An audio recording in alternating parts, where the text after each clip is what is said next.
Magandang araw mga katits, this is GMD Kumpas Decoding. Alright guys, tingnan natin itong pinasa sa akin ng ating kasamahan na treasure hunter. Okay, sa video na ito, meron tayong nakikita ang dalawang malaking bato. Ito ay mga big boulder. So okay, at dito meron na tayong makikita hole na merong mahabang guhit. Sa ibabaw nito ay merong nakaukit na hole. So ayan, at proceed tayo sa unahan. So makikita natin dito na mahaba talaga itong guhit na ito.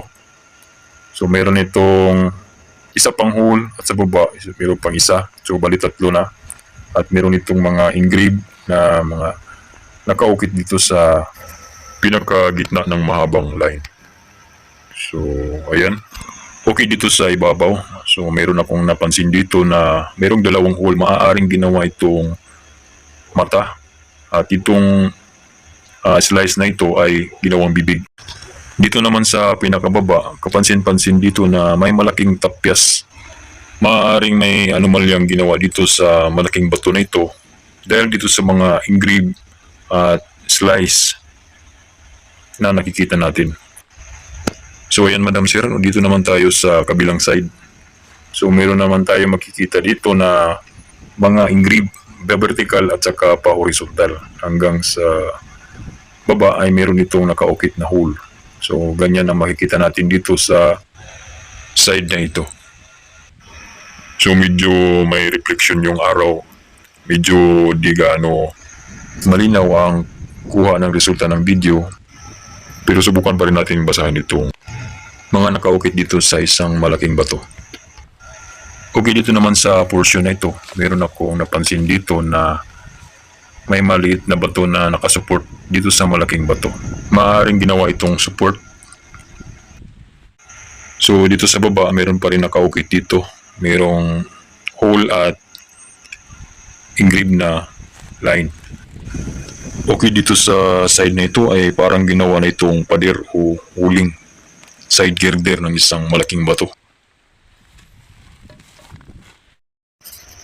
At dito naman sa baba na may hole engraved, maaaring indikasyon nito ng in front spot. So pwede nating i-trenching ang sa harap nito. Subukan natin mga 3 feet distance galing sa malaking bato. Check natin muna kung meron ditong mga coordinate markers na naka-set up sa baba para sa additional guide ng target spot. Mahalagang tandaan na napaka-importante ang mga coordinate markers sa ibabaw at saka sa ilalim. Okay, dito na portion Madam Sir, meron itong nakaukit na X marker at medyo maliit lang ito. So dito pa rin ito nakalagay sa may boundary na walling o girder niya.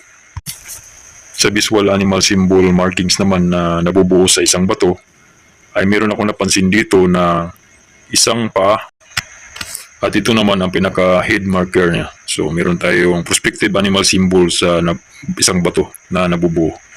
Pakigawa na rin ako ng sketch map nito Madam Sir na may north, south, northing direction. Pakisama na rin po kung saan banda ang sapa at kung saan nakalagay ang mga punong ito. Okay mga katits, mahalagang tandaan na ito ay initial decoding lamang. Maaaring magbabago ito sa actual na remapping. Maraming salamat sa iyong panonood mga katits and good luck po sa ating mga project. Lagi po tayo mag-ingat at lagi po tayo magdasal. Thank you and God bless.